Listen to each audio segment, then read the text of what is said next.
Hi and welcome back to Warframe. Today we're going to take a look at Mesa and the annoying way of getting these three parts to be able to build her. The blueprint you can get from within the market here for 30,000. That one's actually pretty easy to do. It's these three parts that are a pain. So the first thing you actually want to do is the Patient Zero quest. Once you complete that, you will get the Mutalist Aladvi Assassinate Key blueprint.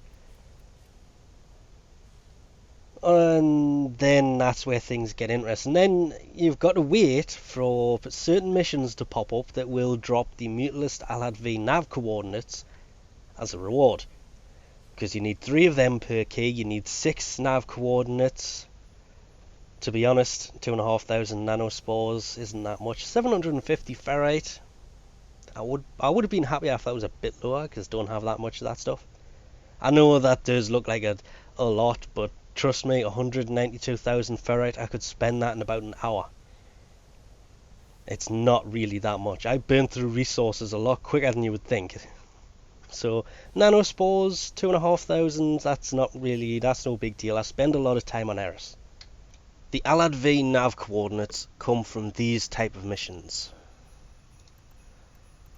It's basically the infested invasion missions, and instead of it rewarding you with money, mutagen mass, detonate injectors, it'll reward you with just one Aladvi nav coordinate. These missions can be a bit of a pain in the butt. If the percentage is too low, these things disappear quite quickly. This is probably a good time to also point out they've changed the image for the balls. The Mutalist nav coordinates have changed. So because of the weird way of getting the parts for her, this is going to be a longer video than normal for these kind of things. But we'll set that off. It's 20,000 and it only takes an hour. And then we'll have... When that's done, we'll come get that and jump in, and then I get to do this 4 or more times. And claim this, and to use it, it shows up on Eris here as a key. Now all I've got to do is get a team together and go in there and try and find Aladvi. Then there's the first part of Mesa. This is the systems. It's going to take 12 hours. It needs 1 orgon, 1600 nanospores, 300 polymer bundle, and 500 circuits. No neural sensors though. That's nice. That's probably for the helmet. So we'll set these off to build, well, this one. Obviously it's going to be a while before I get the next part. Then the chassis, 1 morphic, 1000 nanospores, 50 oxium though, and 300 plastids. Takes 12 hours. The helmet is 1500 alloy plate, 2 neural sensors, 500 plastids, 350 polymer bundle. And again, 12 hours. Don't, thank you. It stayed where it was, it means I can set this one off as well. So that is now all 3 parts. Well, I was going to say building, but really, this system is built. And it's been sitting here for about 3 days now.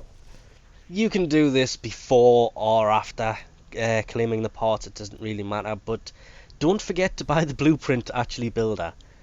And speaking of the parts, there they are. All 3 parts. We have helmet, claimed, chassis, claimed, systems, claimed. 3 long days for this to build. It's time. She's finished. Her head's just spinning around here. That actually looks really nice. And there she is with no health, no shields. Wow. Okay, that's just because she's a new frame. Actually looks pretty cool. Our abilities are supposed to be really, really nice as well. It looks... I still don't get the point of the bags though. It's a bit weird. But... comes with 2 dash polarities, a V polarity in the main slot. I'm assuming that would be best used for rifle amp. So her first ability is actually pretty decent. Oh crap! Something is dropping them, but I don't know where it is. Now you activate it, and we'll switch back to this weapon, and as you deal damage to people, you get a little countdown at the bottom right that builds up. And when it hits 100%, you basically activate the power for a second time, and it will fire a beam that, like you can see, it actually took out 2 people. And it reminds me a lot of the opticore, that particle effect it leaves behind. I mean, it's not actually a beam that it shoots, but I mean the pixelation, the particle effect at the end of the gun looks really nice, but you've got to be very careful that it doesn't run out while you're using it, because the guys with the nullifier shield, they will wipe it out, so it resets it back to 0. It actually deactivates the ability. Let's try and get it. A few of you, get this back up to 100. Oh, that was so close. Yep, that should do it. Yep. And damn it, goddamn Sentinel. Every time. Why is he active? Oh yes, I was farming for Nova Prime. I forgot about her, and I've left it active. Boop. It's kind of like a beam effect, but it's a lot wider than the beam effect, and it can take out a fair few people if they get into a rush. So against the infested, this will come in really useful. Her second ability, on the other hand, Shooting Gallery, that lasso there that you see, it'll attach to enemies every now and then. This is probably a better example of it attaching to enemies, because it attached to a lot of enemies for some reason during this mission, and it just looks weird. But while it's attached to enemies, it has a chance of stopping them from using... It jams their gun just like that. Yes! I've spent ages actually trying to do that. It doesn't stay attached to enemies anymore like it did in that clip before. It now just does that. And it just jams the weapons, and they can't use the weapons. We actually have Carrier killing everything. Because as I say, I was farming for some of the new Prime parts, and I've left Carrier enabled because I wasn't leveling anything. Until I happened to come across this pistol. Oh, I can't wait to actually try it out properly. I've played one mission with this pistol. It was a Tower 2 survival for 40 minutes and came out of there, it was a level 18. I didn't even put any mods in, I've just jumped straight into recording this, because I'm a bit late on her, to be honest. I've had her for a few days. Right, her third ability, anyway, Shatter Shield. It bounces back bullets that are shot at you. Or I should say, it has a chance of sending back the bullets that are shot at you. It won't always do it.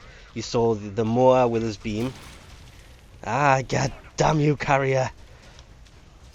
It shot the beam back at him momentarily there. I hate those grenades. Okay, you. Are you? Either of you snipers? Nope. Shoot at me. Yes. That was actually bouncing the bullet back. I can't shoot at you, I'll kill you.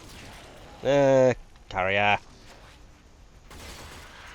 I wish there was a way to disable the Sentinel while in mission. I really do. Because sometimes this can be annoying when you forget to activate it.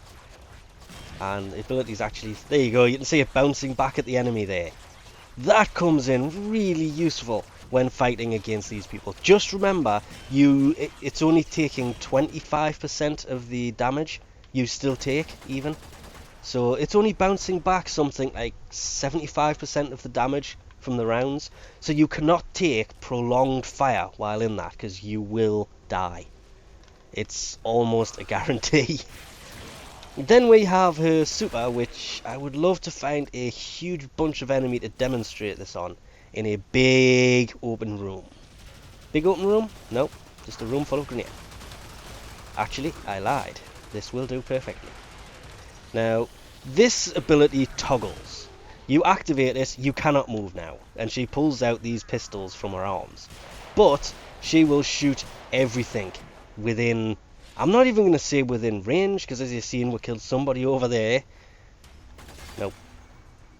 You will basically kill as much as you can that she...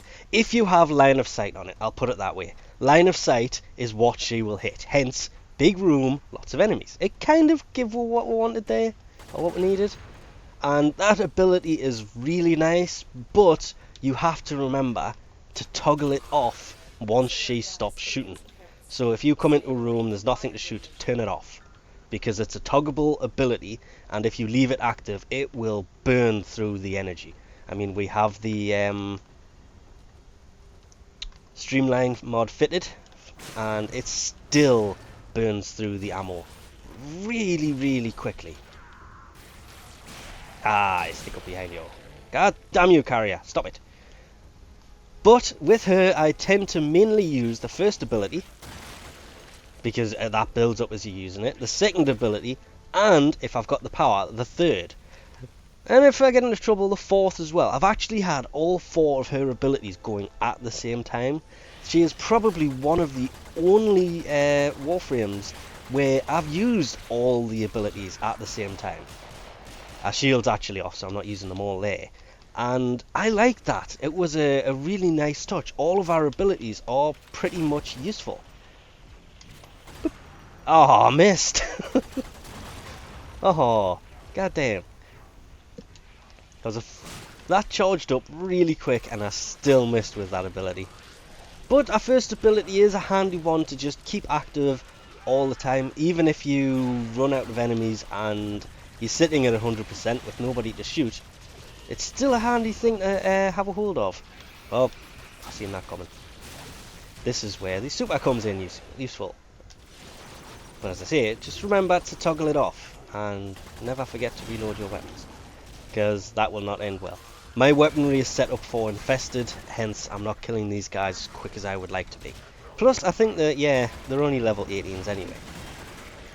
That is almost that first ability filled back up again, but I really do like this frame a hell of a lot. But anyway, we'll leave this off here for now. A nice group of them would be nice right about now. That'll do. Damn, I only took out one. But anyway, thanks for watching, and I'll catch yous next time.